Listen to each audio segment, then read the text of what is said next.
Dulu kalimat Allahu Akbar, bambu runcing bergerak. Jangan lupakan sejarah Indonesia merdeka kada lepas dari ulama dan para zuriatnya Rasul. Jangan kabinat. Sekarang ulama mau dipitnah-pitnah, sekarang ulama mau disakiti, ada kalau bilang aku. Jaga kata ulama ikan peluru kata beliau. Menjadi malaikat turunan karena ada wali-wali Allah. Nah, Ahlus Sunnah wal Jamaah. Assalamualaikum warahmatullahi wabarakatuh. Alhamdulillahilladzi ja'ala al-kalama lil-kitabah wal kitabah lil-qira'ah wal qira'ah lil-ibadah wal ibadah lillahi ta'ala. Allahumma shalli wa sallim wa karrim wa ajib ala sayyidina Muhammadin wa ala alihi wa sahbihi ajma'in, amma ba'du. Akhir-akhir ini tidak lepas daripada fitnah akhir zaman yang kita dihadapkan dengan soal nasab, yang dimana nasab Ba'alawi ini menurut klaim-klaim mereka, wabil khusus pencetus permasalahan ini adalah Imaduddin. Itu mereka mengklaim bahwa Ba'alawi itu bukan daripada keturunan Rasulullah SAW. Padahal fakta menyebutkan, dan ulama nasional pun, internasional sekalipun, ia menyebutkan bahwa Ba'alawi itu nasab yang sahih, yang sanadnya sampai kepada Rasulullah SAW. Nah, kita sebagai orang awam, kita itu ikut siapa? Ikut yang iman, yang hafal hadisnya hanya secuil. Dan tesis penelitian Imaduddin ini tiada lain dan tiada bukan hasil daripada comotan Mbah Google, yang dimana ulama-ulama Syiah dan ulama-ulama Wahabi yang dijadikan referensinya. Mari kita lihat penjelasan daripada Gus Wafi. Kemarin waktu debat nasab yang mengikuti pendapat Google yang literasinya ditulis oleh ulama-ulama Wahabi itu siapa? Imaduddin.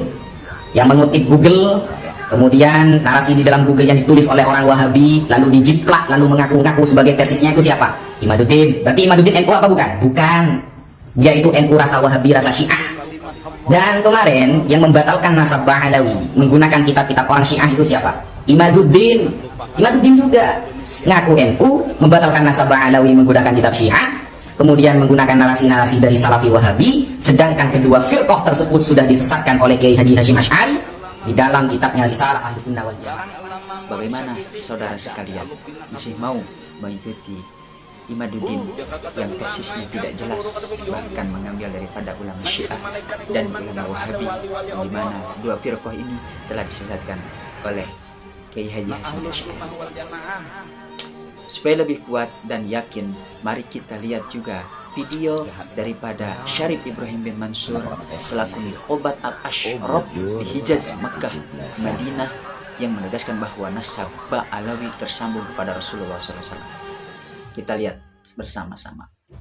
فلذلك مسألة أن أهل بعلوي أن جدهم فيه كلام أو ليس له ذكر، هذه شبهة باطلة. يعني أنا الآن لو أتيت بذكر لجدهم عبيد الله ابن أحمد المهاجر، لو أتيت بذكر له ليقولون طيب هات ابنه أيضا وهات ابنه أيضا ويتسلسل هذا لا يمكن أن تطبقه على كل الأنساب، وهذا من الجهل. لأنك لو أردت أن تطبق هذا الأمر وتقول أن لابد أن يكون للإنسان مصدر لكل رجل من آبائه لأبطلنا كل الأنساب تبطل بهذا الجهل المركب. ولذلك القائل بأن جد البعلوي ليس له ذكر وعلى ذلك يبطل النسب فكلامه يدل على جهله بأصول وقواعد هذه العلم. Jadi begitu saudara sekalian. Lalu banyak timbul pertanyaan daripada kelompok-kelompok mereka. Kenapa Sa'adah Ba'alawi tidak mau tes DNA saja? Padahal DNA saja supaya jelas. Nah, jadi begini saudara sekalian. DNA itu sendiri dalam syariat Islam tidak digunakan, batil. Bahkan di ilmu nasab tidak ada. Dan DNA ini tidak bisa menentukan nasab seseorang yang usianya sudah ratusan tahun, bahkan ribuan tahun. Ada satu penelitian yang tentang keabsahan bangsa Peking yang usianya sudah 700 tahun, bahkan 800 tahun. Ternyata setelah diteliti, tidak ada data yang akurat sama sekali. Ini yang usianya sudah 700 tahun. Bagaimana dengan usia Nabi Muhammad sampai zaman ini? Itu sudah usia 1500 tahun. Bahkan ada satu penelitian daripada Profesor Dr. Thomas, yaitu salah satu pakar DNA dunia barat, yang mengatakan DNA tidak bisa digunakan kecuali dengan data dan sejarah yang kuat. Sedangkan data dan sejarah yang kuat dari ulama-ulama nasab terdahulu sudah jelas tidak ada perdebatan sama sekali. Dan di zaman inilah ada perdebatan, yaitu yang diawali oleh Imaduddin dan teman-temannya. Nah, bagaimana sikap kita sebagai orang yang awam menyikapi tentang perihal nasab ini supaya lebih terarah dan kepada siapa kita memihak? Kita saksikan bersama video ceramah guru kita semua, yaitu Buya Yahya, tentang DNA itu sendiri. Nasab dengan DNA. Ketahuilah bahwa Islam sangat jelas. Di dalam menetapkan nasab ada ilmunya. DNA tidak masuk dalam hal ini. Dan justru bahaya sekali kalau sudah orang masuk pembahasan-bahasan seperti ini. Urusan nasab jangan dihubungkan dengan urusan DNA. DNA baru berguna nanti adalah misalnya untuk masalah kejahatan, untuk mencari atau untuk mengetahui tentang bukan urusan nasab. Kalau nasab sudah ada di dalam Islam, hati-hati, bahaya sekali nanti. Sebab kalau DNA itu tidak kenal akad nikah, biarpun nggak nikah, DNA bisa saja nyambung, tidak ada pernikahan. Sementara di dalam Islam ada namanya pernikahan yang sah. Jadi untuk dianggap ini keturunannya siapa adalah dengan pernikahan yang sah. Makanya menentukan nasab adalah dengan istifadhah. Misalnya di kampung itu sudah didengar bahasanya si A anaknya si B, sudah. Jangan banyak tanya. Selagi orang ngomong itu anak saya, benar anakmu? Iya, selesai. Jangan bertanya ribut nikah kamu di mana dan Anda ini dulu kurang ajar. Cukup dia mengatakan anak saya, selesai. Atau pengakuan atau di masyarakat sudah mengatakan oh anaknya fulan, di kampung Anda sudah tahu bahasa Anda anaknya ibu Anda, sudah tahu semuanya. Itu sudah cukup. Jangan sampai ada gerakan, ini ada gerakan di kampung ini adalah penentuan nasab, jangan-jangan salah ini DNA, bahaya itu. Akan merusak, bisa taktil nusus, menghentikan nas-nas. Maka jangan urusan dengan itu. Tidak tahu apakah betul ada, tidak ada. Dari mana? Mulai kapan ada penentuan nasab DNA? Tidak mungkin ada. Syariat sudah sangat jelas. Pernikahan yang sah. Biarpun itu pernikahan di luar Islam, sebelum orang masuk Islam, pernikahan non-muslim dengan non-muslim diakui nasabnya dalam Islam. Seorang Nasrani dengan Nasrani, pernikahan yang sah menurut agamanya, keturunannya dianggap sah. Jadi dengan pernikahan hati yang benar. Atau mungkin masalah wati syubhat dan sebagainya, masalah ilhaqun nasab itu kan ada penyambungan nasab. Yang jelas DNA tidak bisa, dan itu bahaya sekali. Wah, ini bisa merusak, naudzubillah. Bisa menjadikan orang meninggalkan syariat gara-gara ini. Belum lagi masalah DNA itu sudah kita putus, nggak boleh, nggak ada penetapan nasab dengan DNA, sudah selesai. Akan tapi kita melihat permasalahan DNA, bisa saja tentang alatnya mungkin tidak akurat atau tidak benar atau rusak dan sebagainya. Kemudian orang yang menanganinya mungkin tidak jujur dan sebagainya. Itu bisa jadi begitu, akan tapi tidak sampai ke situ deh. Anggap saja menangani jujur, benar, alatnya paling hebat dan sebagainya, tetap tidak bisa untuk menetapkan nasab. Untuk qarinah tentang untuk satu hal sah, tapi untuk menentukan nasab tidak boleh. Apalagi sampai membatalkan nasab. Naudzubillah, qadzaf, membatalkan nasab. Orang ini bapaknya ini dikatakan tidak sah gara-gara DNA. Anda sudah datangkan siapa bapaknya? Kalau tidak ada dicabut 80 kali. Hati-hati. Jangan main-main DNA. Anda misalnya sudah tentu, Anda anaknya si fulan. Kemudian saya kok iseng langsung cari DNA. Wah, nggak bener kan DNA? Nggak bisa. Kalau ini bukan bapaknya siapa? Ayo. Kalau kita tidak bisa menentukan maka saya dicambuk. Qadzaf. Hati-hati, intinya jangan main-main DNA deh. DNA adalah masalah penemuan baru, tapi bukan untuk menentukan nasab. Hei hamba Allah, jangan bikin gaduh malah dalam umat. Kalau DNA ini diterapkan, wah ini heboh semuanya. Sementara lihat, di dalam Islam itu ada tentang saksi dalam urusan kejahatan, perzinahan, 4 saksi, banyak hal. Macam-macam, jadi harus hati-hati penentuan. Menafikan nasab pun dalam Islam harus hati-hati. Nggak gampang menafikan nasab. Dalam urusan li'an misalnya, menafikan nasab hati-hati. Menentukan nasab adalah ada rambu-rambunya. Maka ingat, kalau sudah kita yakini bahasanya orang itu nasabnya sambung, sudah, Anda jangan banyak tanya. Jangan Anda meragukan. Kalau Anda meragukan, Anda menuduh dia berzina. Naudzubillah. Nuduh orang berzina adalah dosa. Ya, mohon maaf, saya tidak tahu apakah betul masalah DNA. Dari mana masalah DNA? Ini aneh sekali kan? Nggak masuk pembahasan para ulama nggak akan bahas masalah itu sebagai penetapan nasab. Tidak akan ada. Karena apa? Bukan begitu cara menetapkan nasab. Bahkan itu kalau diterapkan malah membahayakan. Sehingga besok bisa tergerakan di kampung ini ada tes DNA. Waduh, orang deg-degan. Biarpun yang nikahnya benar, nggak ada masalah, pasti deg-degan. Dan bukan begitu Islam. Hati-hati ya, mohon maaf lah.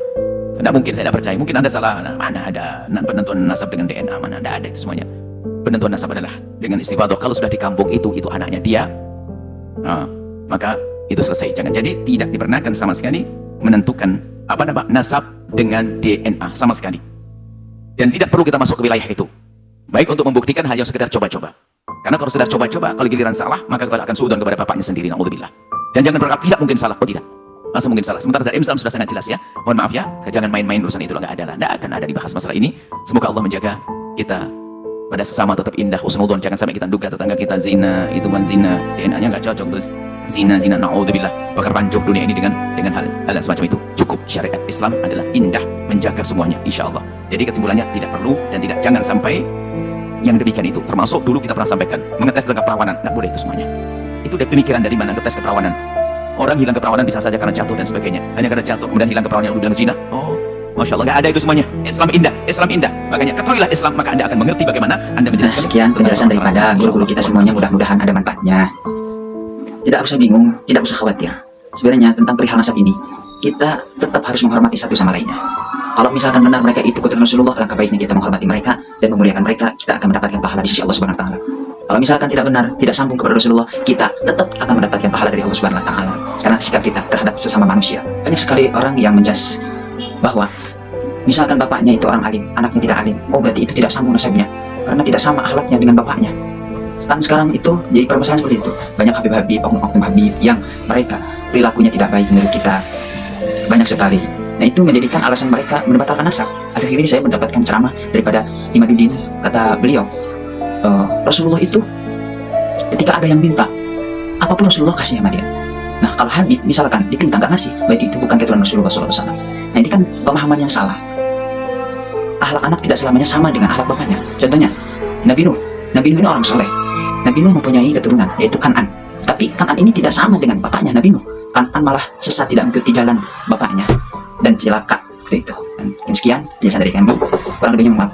Dan terus dukung channel ini. Assalamualaikum warahmatullahi Nabi wabarakatuh. SAW punya anak namanya Fatimah. Sayyidatina Fatimah punya anak namanya Sayyidina Husain. Sayyidina Husain punya anak namanya Sayyidina Ali Zainal Abidin. Zainal Abidin punya anak namanya Muhammad Al-Baqir. Muhammad Al-Baqir punya anak namanya Imam Ja'far As-Sadiq. Ja'far As-Sadiq punya anak namanya Ali Al-Uraidi. Ali Al-Uraidi punya anak namanya Muhammad An-Naqib. Muhammad Naqib punya anak namanya Isa Ar-Rumi. Isa Ar-Rumi punya anak, tolong diingat nanti akan keluar di tes ujian terakhir. Isa Ar-Rumi punya anak namanya Ahmad bin Isa, digelar dengan Al-Muhajir karena dia hijrah dari Basrah Irak menuju Yaman yang dikenal dengan daerah Tarim, tempat berkumpulnya zuriat Nabi Muhammad SAW. Lalu kemudian Ali Al-Uraidi, Muhammad An-Naqib, lalu kemudian sampai kepada Ahmad bin Isa Al-Muhajir punya anak, nama anaknya Ubaidillah. Ubaidillah punya anak namanya Alawi. Keturunan dari Alawi ini itu disebut dengan Ba'alawi dengan berbagai macam marganya. Ada As-Segaf, ada bin Syihab, ada bin Syekh Abu Bakar, ada Al-Haddad, ada Al-Idrus. Mereka inilah yang sampai ke Nusantara. Dan mereka ini di samping sebagai ulama, mereka adalah para tujar, pedagang, peniaga yang kaya raya. Itulah mereka yang sampai ke Tidore, ke Ternate. Sampai di Tidore, Ternate saya ziarah ke makam Habib Al-Bar. Lama saya merenung. Saya aja naik pesawat sampai capek belum sampai. Bagaimana mereka dulu naik kapal kayu bisa sampai untuk mendakwahkan Islam sehingga seluruh wilayah ini bersyahadat asyhadu an la ilaha illallah wa asyhadu anna Muhammad